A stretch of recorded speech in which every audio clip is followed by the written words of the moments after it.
Hey, what's up guys? Welcome back to the Notallbad review channel. I'm your host, Allbad, and today we will be talking about Venom. Now this is a movie I've been waiting to see for a really long time. When they first announced it earlier this year, I wasn't sold because of the rating of the movie, PG-13. I had a slight suspicion that was gonna play a huge factor on whether or not I like this movie or not.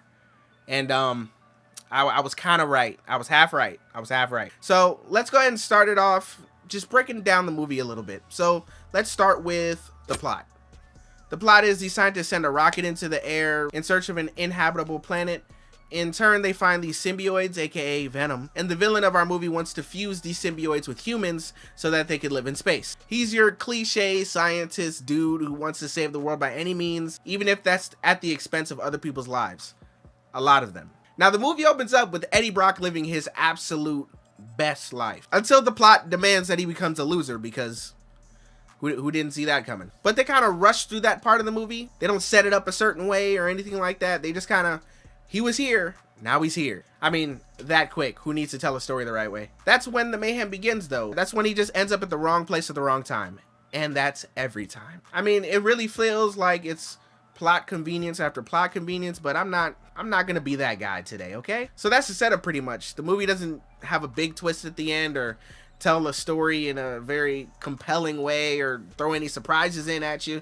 It's just your basic story wrapped around Venom. Another thing about this movie is I could just tell that they made it to be rated R and then they just cut out a bunch of footage to make it PG-13. It was extremely evident while watching it. It was not hidden at all. It was so weird though, because it felt like they were showing a lot of restraint because of the movie's PG-13ness in the Venom scenes. Like, give me a little blood, just a little bit. But apparently there was blood in the movie is what people are saying, but it wasn't nearly enough for the amount of people that he actually, you know, like people he fought.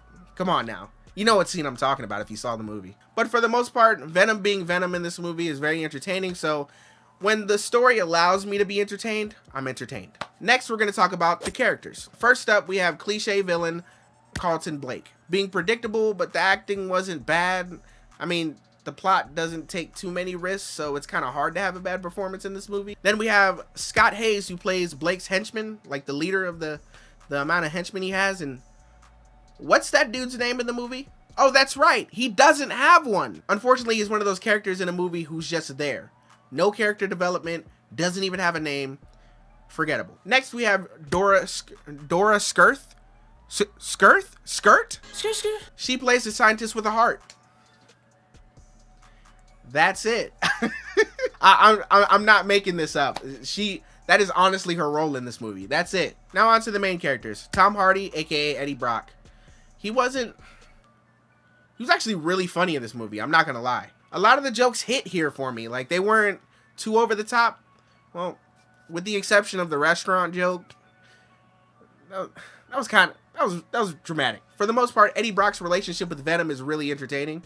It's just the most entertaining when he's trying to be normal, but Venom keeps speaking to him, and he's like, dude, shut up. Leave me alone, please. and that's where all the funny moments happen with this movie. It's just Eddie Brock and Venom's buddy-buddy relationship. But there's one part in the movie where Venom kind of saves Brock from a sticky situation. I'm not going to tell you exactly what that situation is, but he kind of reveals his plan to Eddie, saying that his whole plan, his whole reason of coming here was to eat everybody on Earth. That scene was actually truly terrifying. All the way up to that point in the movie, it had this very lighthearted humor to it. But then after that scene, that's when you got a real sense of danger for Eddie Brock. You know, before that, it was just like, so he just has a comedic buddy. It's not really doing anything to him. But then after that scene, you realize, like, okay, hold on. Venom is still a bad dude. But for some reason after that, it's very short-lived, evil Venom. I just feel like he wasn't nearly as evil as I thought he was going to be. Now that might be due to my ignorance of the comic book character that it's based on. Now I did a little research before this review because I didn't want to sound like an idiot. So I realized that Venom is actually a funny person in the comics too. Not only that, but the whole character behind Venom is that he's not a bad dude. Well, Eddie Brock and Venom together, they're not bad people. They just kill people sometimes, you know? You feel me? So once I learned that, I was able to gain an appreciation for that relationship, and now I have no gripes with it. It's okay, whatever. Now, even though that's Venom's character, I just still feel like rated R would have been just a lot better with the scenes where he is being a bad dude. That would have been great. It would have really, you know, hit it home for me. But that's the movie we got, so unfortunately, I have to knock it down a peg for that. Now, I walked away from this movie asking myself, was it fun? Yeah.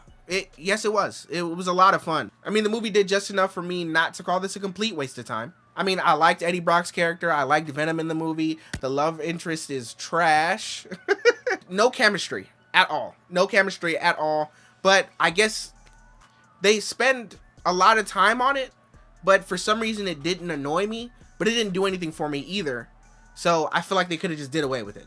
And it wouldn't have made the movie any different for me. I'm just saying. I guess the problem with the love interest was that they skimmed right through that relationship as well. Like I said at the beginning of the review, the way they made him a loser, they kind of skimmed through that as well. So I'm not surprised that they skimmed through the love interest as well. Action scenes were cool, like I said, especially the very last one. But the way it ends it's very anticlimactic. I'm not even going to front. It's like things happened. Oh, what happened? Cut to the next scene. What? Excuse me?